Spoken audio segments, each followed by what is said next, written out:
오늘 저는 누가복음 9장 23절 이하의 말씀을 중심으로 생명의 나라라는 제목으로 말씀 나누겠습니다. 같이 제목을 읽어보실까요? 시작. 생명의 나라, 생명의 나라. 우리 예수 그리스도를 믿는 사람들은 이제 한 가지 숙제가 생겼습니다. 그것은 예수님의 제자가 되는 것이죠. 성경은 이야기합니다. 아무든지 누구든지 예수 그리스도의 제자는 누구나 될 수 있습니다. 그러나 예수 그리스도의 제자가 되는 길은 녹록지 않습니다. 아무든지 나를 따라오려거든, 예수의 제자가 되어서 예수님을 따라오려거든 아무나 따라올 수 있지만 자기 자신을 부인해야 됩니다. 내 생각, 내가 갖고 있는 감정, 내가 갖고 있는 지식, 심지어 나의 경험, 내 모든 것들을 다 부인하고 날마다, 이 말은 삶에 계속해서 매일매일 하나님의 아들 예수 그리스도의 십자가를 묵상하며 그 주님이 나에게 주신 사명이 있습니다. 책임이 있습니다. 그 책임을 짊어지라는 것이죠. 자, 그렇다면 우리 예수님께서 너는 나의 제자가 되라, 너를 부인하고 십자가를 짊어지고 예수를 따르라, 제자가 될 것이다. 그럼 이렇게 명령만 하고 저와 여러분들에게 그냥 따라가라고 그랬을까요? 아닙니다. 예수를 따라가는 자들에게는 하나님께서 구원의 길을 열어주시고 구원의 길에 꼴이 나게 될 것입니다. 그리고 우리는 이 땅에서 죄와 싸울 수 있는 힘도 없고 마귀는 인간보다 더 뛰어난 존재이기 때문에 어찌 보면 마귀를 이길 수 있는 능력이 우리 인간에게는 없습니다. 그런데 웬 은혜인지 예수 그리스도의 영, 성령이 우리 안에 들어오셔서 원수 마귀를 무찌를 수 있는 힘이 내 힘이 아닌 예수 그리스도의 이름과 하나님의 말씀 안에 성령이 능력을 부어주시는 것이죠.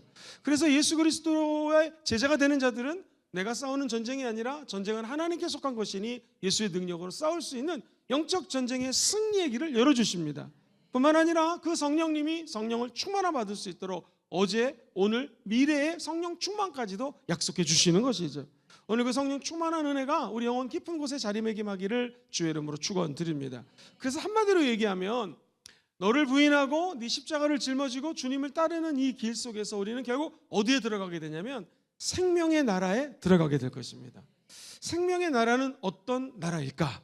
오늘 본문을 통하여 네 가지를 짧게 말씀드리겠습니다. 첫 번째, 생명의 나라는 역설입니다. 시작. 생명의 나라는 역설이에요. 역설. 패러독스라고 하는데 이 하나님의 나라는 개념이 매우 역설적입니다.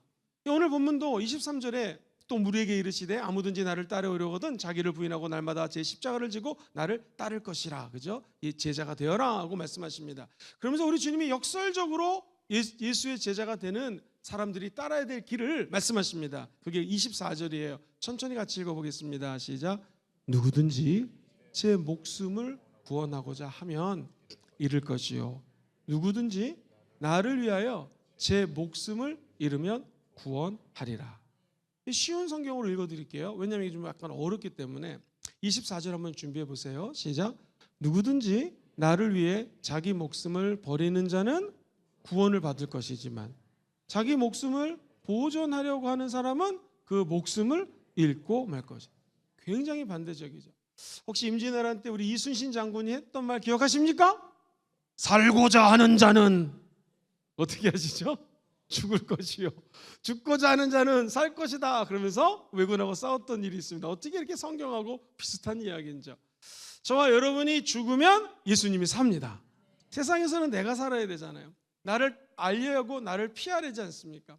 영어로 PR, 이 PR이 뭐냐고 물어봤더니 어떤 목사님이 PR은 쉽대요. 너무 쉬운 뜻이래요. 영어로 PR은 피할 것은 피하고 알릴 것은 알린다. PR은 자기를 내가 이렇게 공부도 많이 했습니다. 내가 회사에 들어가면 정말 탁월한 업적을 남기겠습니다. 기타 등등 나를 알려야지만 세상에서는 어떤 상위권으로 올라갈 수 있는 길이 열리지 않습니까? 근데 우리 예수 믿는 사람들의 방법은 되게 틀립니다. 하나님은 낮은 자의 하나님, 낮은 자를 높여주십니다. 여러분 질문 드릴게요. 누구든지 오른밤을 맞으면 어떻게 됩니까? 세상에서는 왜 맞습니까? 그죠? 그 사람을 이제 엎어치게 해가지고 보복을 해야 될 텐데 성경은 오른밤을 맞으면 어떻게 됩니까? 왼밤을 돌려대라는 것이죠. 그리고 2000년 고대 근동에서요, 같은 레벨에 있는 사람들이 사람을 이렇게 치면 화가 나서 친 거기 때문에 10,000원만 주면 미안합니다, 끝입니다. 그런데 오른밤을 때린다는 것은 이렇게 때리면 상대방이 왼밤을 맞거든요. 그러니까 보세요, 이렇게 때리는 거예요. 여러분 보세요, 내가 화가 나서 너 그럴 수가 있어? 이렇게 때리는 거하고 치까짓게 착, 완전히 느낌이 틀리시죠? 누가 나의 오른뺨을 뗀다는 건 첫 번째가 아니라 어떻게 때렸다는 거예요? 두 번째로 비웃으면서 그냥 너 같은 사람이 네가 뭘 할 수 있, 완전히 사람을 경멸하는 것입니다. 그렇게 나를 때려도 예수 믿는 사람들은 회사에서 업무량이 많고 직장에서 승진하거나 인정을 못 받더라도 더 중요한 게 자기 정체성입니다. 세상 사람들이 나를 조롱해도 나를 이렇게 뺨을 때려도 우리는 어깨를 활짝 펴고 고개를 들고 나는 하나님의 자녀라는 것이죠. 역설적이에요. 누가 내 속옷을 달래면 겉옷을 주고, 누가 내 겉옷을 달래면 또 뭘 줘요? 속옷을 주고. 원래 겉옷은 그 당시 2000년 전에 고대 근동에서는 자기 신분입니다. 오늘날 제가 추우면 집사님 저 잠바 좀 빌려주세요. 앞에 있는 집사님 아마 목사님 제 잠바 입으세요. 빌려줄 겁니다. 근데 그게 옛날에는 쉬운 얘기가 아니에요. 저기 목사님 겉옷을 좀 빌려주세요. 만약 2000년 전에 이 말은 내 신분, 내 위치, 내가 왕이면 자주색으로 있는 왕의 옷을 입고 있는데 지금 왕권을 노린다는 의미가 되는 거예요. 주인님 저 겉옷 좀 빌려주세요. 아니 감히 네가 내 밑에 하인이 감히 주인의 옷을 빌려달라고 이렇게 되는 분위기예요. 근데 누가 내 겉옷을 달래면 빤스란 말을 쓰면 안 됩니다. 속옷까지 벗어서 주라는 거지. 속옷을 달래면 또 겉옷을 주라는 거예요. 매우 역설적입니다. 누가 나에게 오리를 가자면 십리를 가라. 한번 제가 언급을 했나요? 2000년 전에 로마 군대는 전 영역의 모든 지배권을 갖고 통치했기 때문에 이 군장의 무게가 어떤 학자들은 30kg 이상이라고 얘기를 합니다. 그렇겠죠. 오늘날 배낭이 가벼운 배낭으로 뭐 여러 가지 쌀 수 있는데 무거운 배낭, 방패, 전신갑주 기억하시죠? 구원의 투구, 의의 용배, 진리의 어리띠, 복음의 신발, 믿음의 방패, 성령의 검 이거 갖고 다니려니까 너무 짐이 많습니다. 그래서 지나가는 로마가 지배하는 나라의 백성들에게 저기 혹시 로마 지배를 받고 있습니까? 네, 그러면 오리 동행권, 이 무거운 군장을 좀 같이 도와주셔서 오리 동안 동행해 주겠습니까? 라는 아예 법적으로 오리 동행권이라고 하는 아주 유명한 그 법적을 행사할 수 있는 권세가 군인들에게 있었단 말이죠. 그러니까 누가 오리를 가자고 하면은 내가 오리가 아니라 어디까지? 십리까지도 가라. 미쳤습니까? 왜 오리를 그 무거운 걸 지고 가야 됩니까? 그런데 우리 예수 믿는 사람들은 역설적으로 그 사람의 도움을 외면하지 말고 십리를 가라. 지나가던 제사장, 모든 레위인, 종교인들 어떤 사람이 엎어져 있습니다. 다 지나가죠. 바쁘니까. 또 율법에 의하면 시체를 건드리면 안 되거든요. 죽어가는 사람 괜히 건드렸다가 제사장 자기 제사장 직분을 못할 수도 있으니 지나갔습니다. 그런데 우리가 잘 아는 것처럼 어떤 사람이 그 사람을 만나서 구원해 줬습니까? 1번 사마리아 사람, 두 번째 금정구 구민. 정답? 사마리아 사람이었습니다. 우리 순복음 금정교회는 답을 다 합니다. 너무 똑똑하십니다. 사마리아 사람은 그 당시 2000년 전에는 완전히 따돌림을 당하고 왕따를 당하고 유대인들 시선으로 봤을 때는요 진짜 낮고 천한 사람들이라는 거예요. 뺨을 때려도 이렇게 때릴 수밖에 없는 그야말로 소외받은 사람들이 오히려 역설적으로 그 사람에게 포도주를 먹이고 먹을 것을 챙겨주고 이렇게 세워서 자기 당나귀 태우고 우리로 치면은 호텔 같은데 또는 병원 같은데 모시고 가서 숙박료를 내드리고 이분을 고쳐주십시오 치료비를 내드리고 제가 멀리 갔다가 다시 올 때에 혹시 돈이 더 들어가면 그렇지 않겠습니까? 일주일 동안 치료할 줄 알았는데 2주 3주 치료를 했습니다. 그러면 제가 이를 보고 오는 길에 그 나머지 돈을 다 드릴 테니까 이분을 좀 치료해 주십시오. 와, 이런 사람이 어디 있습니까? 매우 역설적이에요. 하나님이 이 땅에 오신 걸 패러독스라고 그래요. 역설적입니다. 왜 하나님이 이 땅에 오셨습니까? 여러분이 십자가의 도에 대해서 우리 매일 밤 은혜를 나누고 있는데요. 십자가의 도는 무엇입니까? 예수님이 죽었을 때 나도 같이 죽었다라는 거예요. 근데 그 예수님은 하나님의 아들이시기 때문에 죽음에서 부활하셨습니다. 그러므로 예수님의 부활, 내 부활이 되는 것이고요. 오늘 공부할 내용들은 예수님의 승천이 내 승천이 된다는 거예요. 생명의 나라가 이미 우리 안에도 임했고 생명의 나라가 하나님 보호자 우편에 앉아 계신 예수님 때문에 하늘 아버지 아들 예수님이 승천하셨을 때에 죄와 허물로 죽은 저와 여러분들을 다시 살리셨고 하나님 보호자 우편에 함께 예수와 함께 앉히셨어요. 그렇다면 생명의 나라는 하나님의 영광을 버리고 하나님과 동등됨을 취하지 않고 낮고 낮은 곳으로 오신 예수 그리스도 그 역설의 정수이신 예수님이 죽고 부활하신 것이 기독교의 정수요 핵심입니다. 그래서 기독교의 진리는 매우 역설적이에요. 높아지면 낮아질 거고 낮아진 자는 높아지고 오늘 이 말씀도 가만히 생각해 보면은요 누구든지 자기 목숨을 구원하려고 하면 또 잃게 될 것이고 자기를 위하여 자기 목숨을 잃으면 구원한다는 거예요. 잃지 않으려는 삶 이게 모든 현대인들이 사는 거거든요. 재산 재산 잃지 않으려고 얼마나 노력합니까? 주식 투자했다가 0.000 몇 %만 올라가도 막 할렐루야 이런 집사님 맞습니다. 몇 %만 떨어져도 아이고 오늘 안 된다고 막 이런 분들도 많습니다. 재산 지키는 것이죠. 여러분 건강 지키려고 얼마나 애를 씁니까? 세상에 오늘 아침에 제가 어디를 갔다가 아침에 파킹을 하는데요, 우리 교회 앞에서 물을 한 바가지 퍼가는 겁니다. 이따만한 통에다가 생수를 담아가는 거예요. 가만히 지켜봤습니다. 저 아저씨는 왜 이렇게 물을 많이 따라갈까? 그랬더니 건강하려고 하루에 2번씩 오셔가지고 퍼간답니다. 많이 퍼가세요. 우리 교회 나오는 생수가 아주 몸에 좋은 그 약수물인 거 다 아시죠? 우리는 오히려 안 마시는데 지역 주민들이 소문이 나가지고 막 물을 퍼갑니다. 건강 지키려고 그러는 것이죠. 명예를 잃지 않으려는 사람들, 정권을 잡으려고 하는 사람들, 관계를 지키자고 하는 사람들. 근데 성경은 살고자 하면 죽고 죽고자 하면 산다라는 거예요. 세상은 너를 지켜야지 산다. 재산 지켜. 너 대학을 나와서 그 학위를 따야지 너 살아간다. 이거잖아요. 근데 성경은 너를 내려놓아야지 산다. 시작. 너를 내려놓아야지 산다라는 거예요. 자기 생명을 붙들면 오히려 잃는다라는 거예요. 이것을 우리는 역설이라고 그래요. 자기 보호해야 되고 자기 성공해야 되고 자기 만족이 매우 중요한데, 성경에서 얘기하는 것은 그것이 오히려 자기를 파괴시킬 수 있기 때문에, 관계를 하나님과의 관계에서 단절될 수 있기 때문에 내 중심이 아닌 누구 중심으로 살라는 거예요? 하나님 중심으로 살라는 것입니다. 자기를 붙드는 손은 결국 하나님의 손을 내려놓게 한다는 것이죠. 우리가 하나님을 만날 때 이렇게 손을 잡지 않습니까? 많은 사람들이 오해하는 게, 잠깐 우리 목사님 나오시겠습니까? 잠깐 나오시죠. 손을 잡으면 하나님이 이렇게 손을 이렇게 잡는다고 생각을 하세요. 할렐루야. 그래서 내가 기도를 안 하면 손 놓는다고 생각하죠. 그런데 하나님은 손을 이렇게 잡는 게 아니라 우리를 이렇게 잡아주세요. 할렐루야. 목사님은 손 놔보세요. 아무리 목사님이 손을 놔도 하나님은 우리 손을 잡고 계십니다. 할렐루야. 우리 김영철 목사님 박수 한번 보내주시죠. 할렐루야. 목사님이 좀 썰렁 개그할 때 좀 많이 웃어주세요. 요즘에 웃어주는 사람이 없어가지고 매우 슬퍼하고 있습니다. 여러분, 하나님이 잡는 손은 우리 인간이 생각하는 손하고 틀립니다. 내가 놓으면 하나님도 놓을 것 같지만 하나님은 우리를 안 놔주세요. 근데 여기서 얘기하는 건 뭐냐면, 자기 자신이 자기 손을 붙들고 있으면은요, 결국 하나님의 손도 붙잡지 못하고 자기의 손 언젠가는 놓칠 수밖에 없다라는 것이죠. 우리 스모금종의 모든 성도들은 천국 가는 날까지 하나님의 손 꼭 붙들기를 주의 이름으로 축원드립니다. 그래서 예수를 위해서 자기 생명을 내어놓는 자는 주님 말씀하십니다. 참 생명을 얻게 될 것이다. 생명 나라에 들어가게 될 것입니다. 오늘 성경도 나를 위하여, 예수를 위하여 죽는 자입니다. 즉 예수 중심, 교회 중심, 십자가 중심, 철저히 하나님 중심. 이것을 우리는 신본주의적 신앙관이라고 얘기를 하죠. 하나님 중심으로 사는 자들에게는 생명력과 접촉될 수 있다는 것이죠. 그 사실을 알았던 사도 바울은 내 중심으로 살았던 삶이 얼마나 어리석은 것을 깨닫고 빌립보서 3장 8절에 이렇게 고백합니다. 시작. 또한 모든 것을 해로 여김은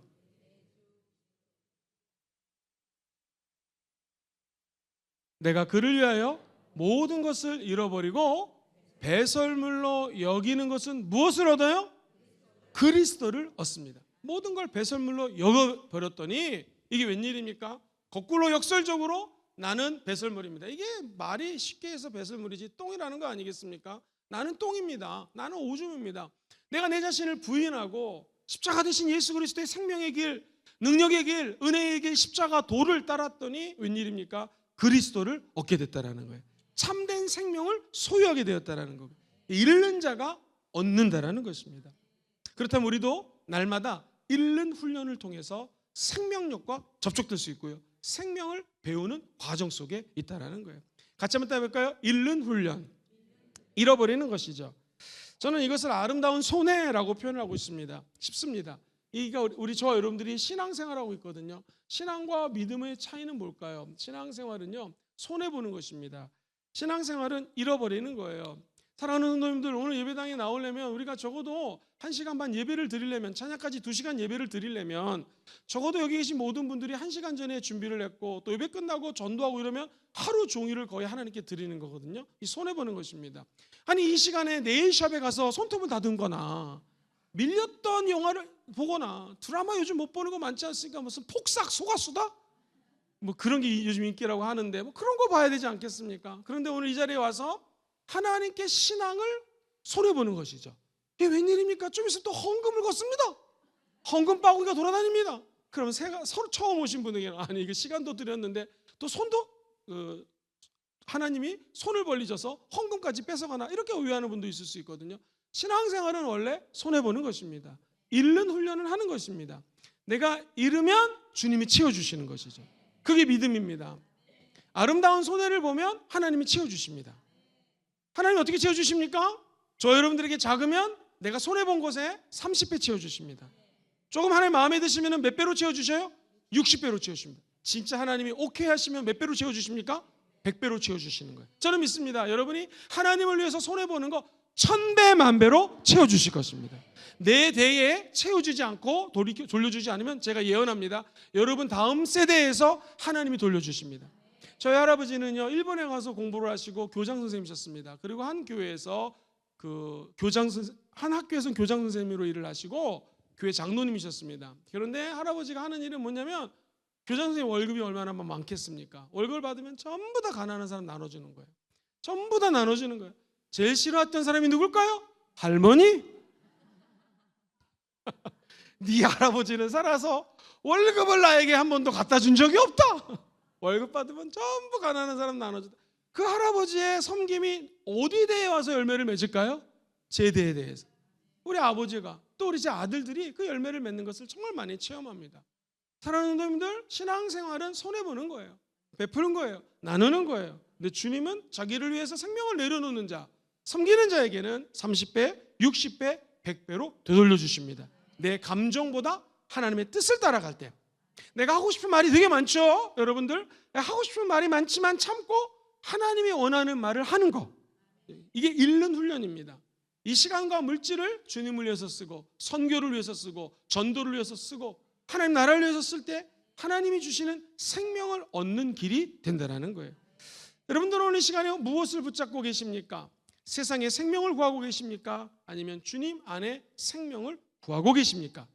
저 여러분들이 지금 내려놓아야 될 것은 무엇입니까? 내 고집, 내 욕심, 자존심, 두려움 내려놓고 우리 주님 붙드시게 되기를 주의 이름으로 축원드립니다. 그리고 아름답게 손해보는 결단, 잃는 결단을 하면 너 잃어버린 자가 아니라 오히려 얻게 될 것이라고 주님 말씀하십니다.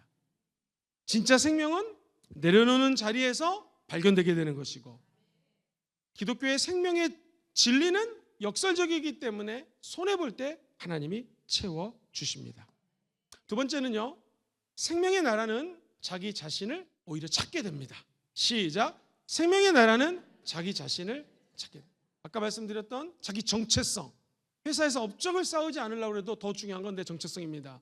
우리 사랑하는 아들들이 초등학교, 중학교, 고등학교, 대학교 무슨 삶의 현장에서 공부를 못해도 더 중요한 건 뭐냐면 우리 아이들이 자기 정체성을 발견하고 하나님을 믿는 믿음 가지고 나가는 게 더 중요합니다. 이 예수를 믿으면 믿을수록 생명의 나라와 접촉하면 접촉할수록 Who am I? 나는 누구냐라는 질문 앞에 대답을 할 수가 있어요. 본문 25절 그 다음 절은 이렇게 명시되어 있죠. 시작. 사람이 만일 온 천하를 얻고도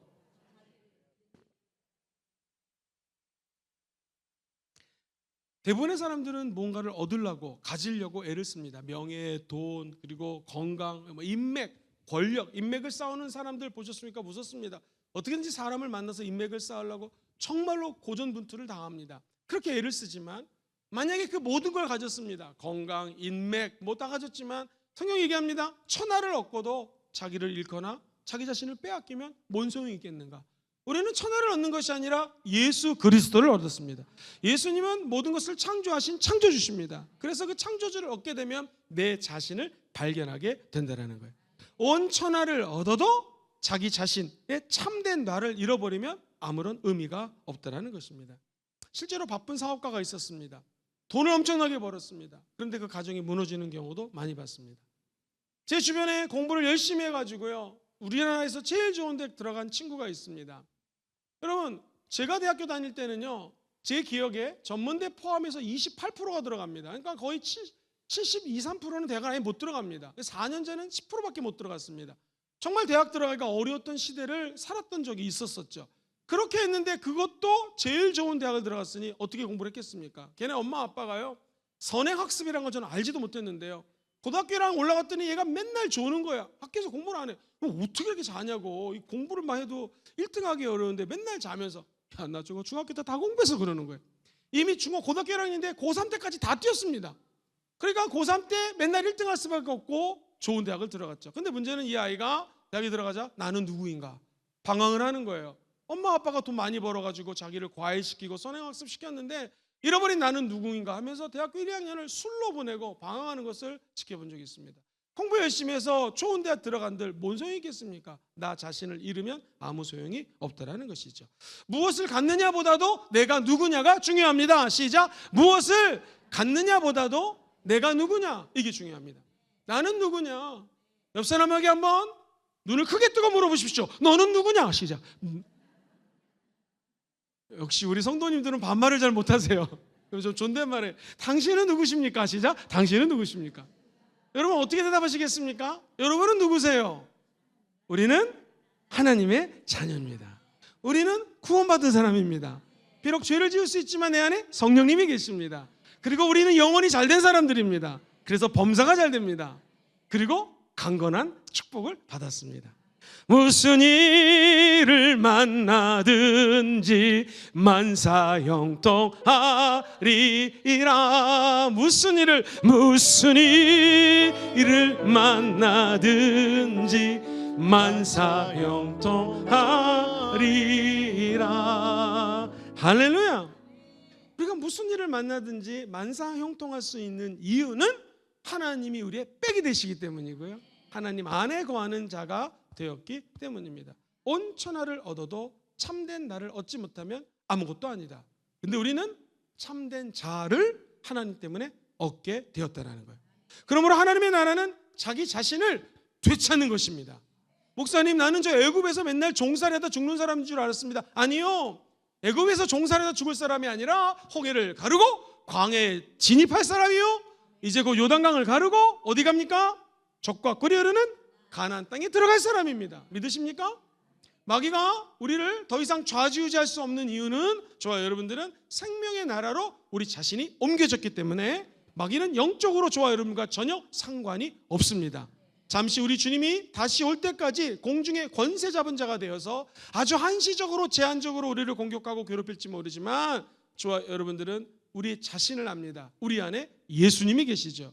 그 예수를 따르는 제자가 되었습니다. 같이 따라해 보실까요? 예수 이름으로 명하노니 마귀는 떠나갈지어다. 누구 이름으로요? 예수 이름으로. 예수 안에 들어가는 자들에게는 마귀를 쫓아낼 수 있는 권능이 생기는 거예요. 그렇죠? 믿는 자에게는 이런 표적이 따르리니 내 이름으로 귀신을 쫓아내고 병든 자에게 손을 얹은 즉 나을 것이고 어떤 독을 마셔도 해함을 받지 않을 거라고 주님은 약속하셨습니다. 결국 역설적인 진리가, 나를 부인하면 내가 내 자신을 멸시할 줄 알았는데 나를 부인해버리니까 내 자신을 오히려 찾게 되는 것이고요, 하나님 안에서 발견한 나를 바라보니까 와, 내가 해야 될 일이 이렇게 많구나 라는 걸 깨닫게 되는 것이죠. 예전에 한번 비행기를 타고 뉴질랜드에서 호주로 간 적이 있었습니다. 청소년 청년 집회가 있어서 제가 말씀을 전하고 돌아오는 길에 믿음 좋은 청년이 만났어요. 막 얘기를 하다가 제가 목사님이라고 얘기를 했더니 너무나 반가워서 목사님 반갑습니다. 같은 비행기를 타서 영광입니다. 너무 청년이 성격이 좋아요. 지금도 잊지 않습니다. 청년이 하는 말, 목사님이 탔으니 비행기가 추락하지 않겠네요. 안전히 가겠네요. 그러더라고요. 그 말은 뭐냐면 목사님은 사명이 있기 때문에 하나님이 안 죽이신다라는 것이죠. 여러분 비행기 탈 때 꼭 저를 데려가 주시기 바랍니다. 자기를 부인하는 것은 자기 멸시가 아니라 뭐라고요? 자기를 찾는 신앙의 여정이 된다라는 거예요. 다시 비슷하게 표현하면 예수님 안에서만 참된 자신을 발견할 수 있습니다. 시작. 예수님 안에서만 참된 자기 자신을 발견할 수 있다는 거예요. 우리 주님 말씀하십니다. 내가 길이요, 내가 진리요, 내가 생명이다. 나로 말미암지 않고는 아버지께로 올 자가 없느니라. 이 세상 어떤 종교 지도자도 감히 이런 말을 선포할 수가 없습니다. 근데 예수님은 이 말씀을 선포하신 이유는 뭐냐면 예수님이 참신, 참 하나님이시기 때문에 자기를 부인하고 나를 따라오는 자에게는 내가 길이니까 생명의 길로 인도하실 것이다. 내가 진리기 때문에 세상 사람들이 얘기하는 가짜, 짜가 빠지는 것이 아니라 저와 여러분들은 참된 진리 되신 예수를 끝까지 따라간다는 것이죠. 그리고 더 중요한 건 무엇입니까? 생명이신 예수님이 끝까지 이 길을 걸어갈 때 생명력을 부어주신다는 거예요. 아, 그렇구나. 예수를 믿는 것이 온 천하를 얻는 것보다도 더 중요한 것이구나. 끝까지 믿음의 길을 가는 동안에 우리의 모든 것 대신 예수님과 멀어지지 마시고 그 두 손을 꼭 붙들고 가시기를 주의 이름으로 축원드립니다. 오늘 내가 얻을 것은 무엇이고 포기할 것은 무엇인가 한번 생각해보는 시간 되기를 주의 이름으로 축복합니다. 세 번째입니다. 생명의 나라는 용기가 필요합니다. 시작. 생명의 나라는 용기가 필요합니다. 오늘 본문 그 다음 절 26절에 보니 이렇게 말씀하십니다. 시작. 누구든지 나와 내 말을 부끄러워하면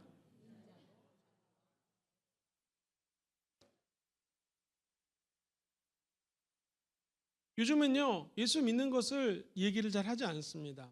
중학생도 고등학생도 대학교도 제가 2011년도에 귀국을 해가지고 한세대학교 주로 석박사 학생들 많이 가르쳤지만 학부를 일부러 들어갔습니다. 이유는 대학교 1학년에 들어온 친구 중에서 믿지 않은 친구들이 많기 때문에 기독교의 세계관이라는 과목이 있었습니다. 제가 일부러 그 과목에 들어가가지고 믿지 않는 아이들을 복음화시키는 게 그 강의의 목적이었습니다. 그래서 제가 아주 행복하게 강의를 많이 했습니다.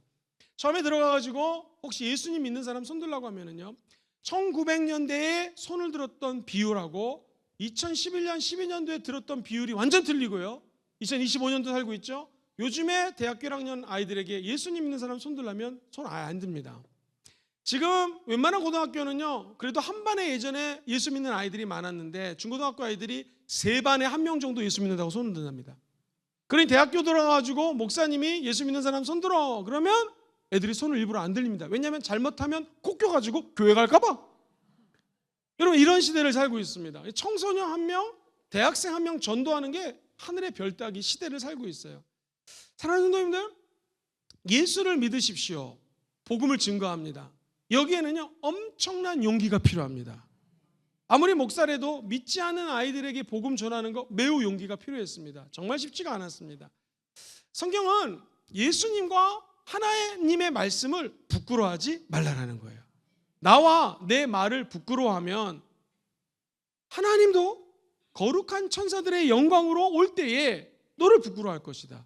거꾸로 얘기해 볼까요? 저와 여러분들이 복음을 부끄러워하지 아니하고 담대히 예수를 선포하는 자에게는요 하나님의 영광과 축복 안에 거할 수 있는 능력이 임한다라는 거예요. 믿음이라고 하는 것은 삶 전체를 드리는 고백입니다. 시작. 믿음은 삶 전체를 드리는 고백이에요. 내 삶을 드리고 내 삶을 완전히 드러내는 것이 믿음입니다. 목사님 나는 마음속으로 믿음이 있습니다. 죄송합니다. 소용이 없습니다. 내 말을 부끄러워하지 말아라. 하나님의 말씀을 부끄러워하지 않는다라는 거예요. 사도 바울은 대단한 믿음의 선배였습니다. 로마서 1장 16절에 나는 복음을 부끄러워하지 않는다. 영어 성경에는 대부분이 I'm not ashamed 이렇게 되어 있어요. 내가 창피하지 않는다라는 거예요. 무엇을? 복음을 창피하지 않는다. 왜냐하면 두 번째부터 읽어보겠습니다. 이 복음은 시작. 이 복음은 모든 믿는 자에게는 구원을 주시는 하나님의 능력이 됨이라. 먼저는 유대인에게요. 그리고 헬라인에게로다. 이 복음을 부끄러워하지 않는 이유는 복음에는 하나님의 능력이 나타나서 헬라인이건 유대인이건 한국 사람이건 미국 사람이건 모두에게 변화시킬 수 있는 역동성이 복음 안에 있다는 것이죠. 그래서 나는 복음을 부끄러워하지 않고 나를 배설물로 여기면서 끝까지 믿음의 길을 간다는 거예요.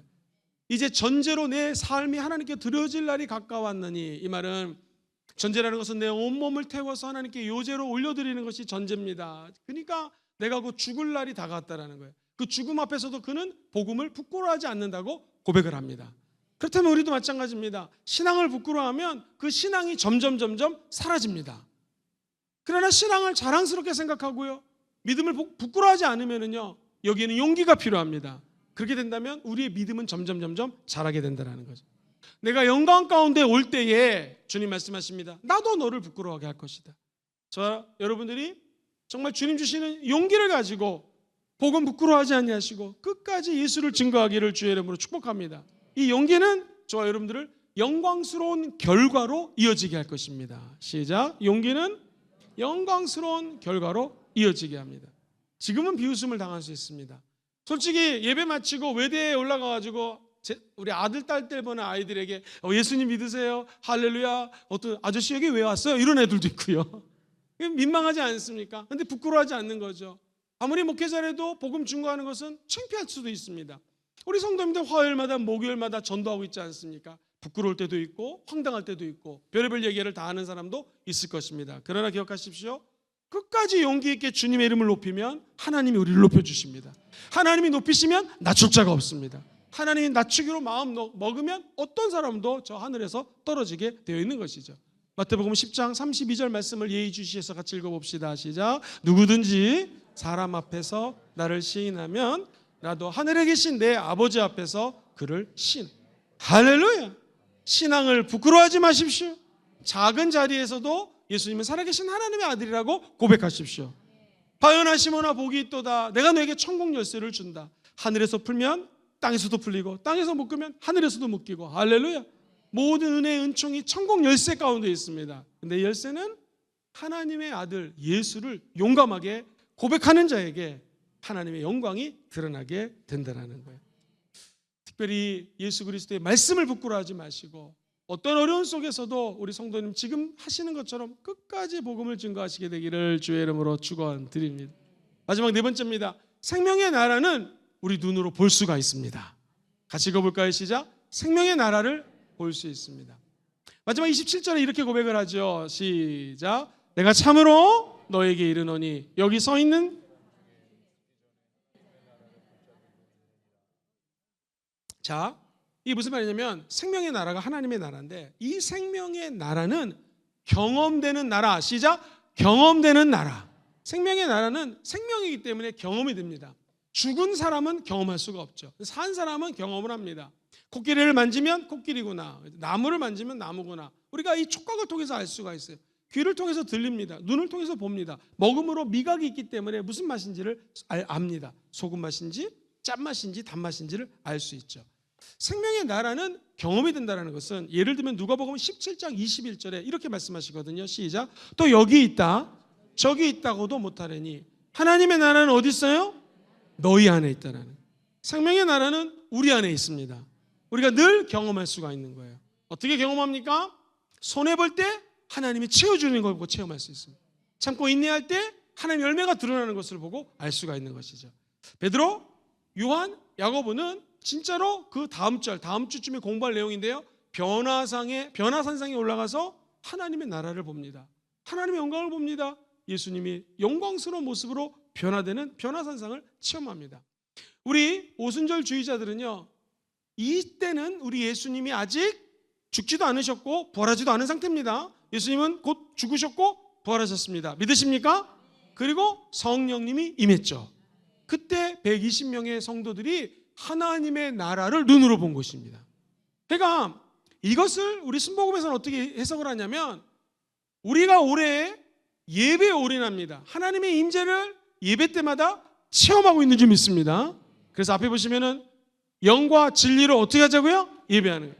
내년에는 people, 사람을 세우는 해입니다. 내년에 제가 성경 공부를 무지무지 많이 시킬 겁니다. 빡세게 시킬 겁니다. 사람을 말씀으로 세우는 해가 내년입니다. 올해는 예배를 드리는 거예요. 하나님의 임재를 꿈꿉니다. 우리가 예배 드릴 때마다 하나님의 나라를 볼 수가 있습니다. 하나님의 나라는 여기 있다 저기 있다 있는 것이 아니라 하나님의 나라는 어디 있어요? 우리 안에 있어요. 우리 안에 지금 성령이 성전 삼아서 거하고 계십니다. 그렇다면 여기 성전이 적어도 200개 우리 본성전 화명성전에 모여있기 때문에 이 성전들이 모여있는 곳에 하나님의 영광이 임하게 되는 것이고요, 하나님의 임재가 그 자리에 함께하는 것입니다. 기가 막히지 않습니까? 그래서 우리는 날마다 예배 드릴 때마다 하나님을 경험하는 것이고요, 우리 순복음의 예배는 성령님이 없이는 예배를 드릴 수가 없습니다. 성령의 임재가 있기에 우리 눈물도 흘릴 수가 있고 기뻐 뛰며 하나님을 찬양할 수가 있는 것이죠. 그리고 오직 성령이만 우리가 권능을 받고 뭐가 돼요? 땅끝까지 이르러 증인되는 것이죠. 그래서 순복음의 예배는 무슨 예배든지 파송 예배입니다. 오늘도 예배를 드리고 파송되면 저와 여러분들이 각 흩어져서 삶의 현장에서 복음을 부끄러워하지 아니하고 용감하게 예수를 증거하는 것이죠. 매우 간단하지 않습니까? 하나님 나라는 여기 있다 저기 있다 그렇게 얘기할 필요도 없고 복잡하게 생각할 필요도 없고 어디에 있습니까? 지금 우리 안에 있고 이 우리 안에 있는 성령님이 예배 공동체에 모였을 때 이 자리에 함께 계시는 것입니다. 전도할 때 그곳에 우리 주님이 임하는 것입니다. 가정에서 남편과 기도할 때 하나님의 나라가 그곳에 임하는 것이고요. 아이들에게 오늘 너희들 감사노트 못 썼니? 감사노트 한번 보자 라고 하면서 아이들의 작은 입술에서 감사 3가지가 나올 때 그곳에 하나님의 생명의 나라가 임하는 것입니다. 다시 말하면 이 생명의 나라는 예수 그리스도 안에서 열리는 나라라는 거예요. 예수가 죽고 부활하셔서 우리에게 성령을 보내주셨습니다. 예수의 생명력이 부활의 능력이기 때문에 부활의 능력과 접촉하는 곳에 하나님의 나라가 임합니다. 아하, 결론입니다. 생명의 나라는 하나님의 나라입니다. 시작. 생명의 나라는 하나님의 나라. 하나님의 나라는 예배 가운데 임합니다. 하나님의 나라는 말씀 가운데 임하고요. 하나님의 나라는 기도할 때 임합니다. 그리고 하나님의 나라는 이웃을 섬기려고 이웃에게 손해보려고 할 때에 이 신앙심을 통하여 하나님이 우리의 믿음대로 될지어다. 이웃을 섬기는 것, 제일 좋은 섬김이 바로 복음 전하는 것입니다. 전도, 선교하는 것이죠. 한 걸음 더 나아가 주님이 요구하는 것은 무엇이겠습니까? 누구든지 나를 따를 수 있다. 다만 자기 자신을 부인하고 그 다음에 어떻게 해야 돼요? 자기 십자가 사명을 짊어지고 그 다음에 누구를 따라요? 예수를 따라야 된다. 어디까지 따라갑니까? 생명의 나라, 하나님의 나라까지 따라가는 것이죠. 근데 하나님 나라에 우리는 천국으로 알고 있는데 그 천국 가는 것이 중요한 것이 아니라 이 삶의 여정 순간마다 시간마다 때마다 하나님이 저와 여러분과 동행해 주신다는 거예요. 말씀 요약합니다. 하나님의 나라는 역설입니다. 시작. 하나님의 나라는 역설, 패러독스예요. 두 번째, 생명의 나라는 자기 자신을 오히려 찾습니다. 시작. 생명의 나라는 자기 자신을 오히려 찾습니다. 세 번째, 생명의 나라에 필요한 것이 무엇입니까? 시작. 생명의 나라는 용기가 필요합니다. 마지막, 시작. 생명의 나라를 볼 수 있습니다. 누구를 통하여? 성령을 통하여. 바라기는 저와 여러분들의 꿈이 하나님의 꿈이 되고 우리가 인생길을 걸어갈 때 성령과 늘 동행하셔서 생명의 나라, 하나님의 나라와 늘 접촉하시기를 주의 이름으로 축원드립니다.